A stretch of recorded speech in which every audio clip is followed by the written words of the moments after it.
వానకాలంలో కూడా ఇంత పెద్దగా వానలు పడలేదు కావచ్చు.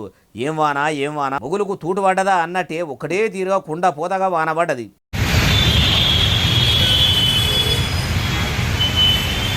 అబ్బబ్బబ్బబ్బబ్బా ఆగమాగం వానలు కొట్టేసరికి మోర్లు మొత్తం నిండి చెరువుల లెక్కనే తయారైనాయి.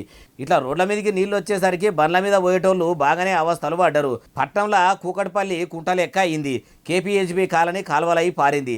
బాలానగర్ బాదల్లో మునిగింది. అమీర్పేట అగమైంది. సనత్ నగర్ సల్లబడ్డది. సోమాజి కూడా సోయి తప్పింది. బంజారాయిల్స్ బాగానే బాధెల్లా తీసింది.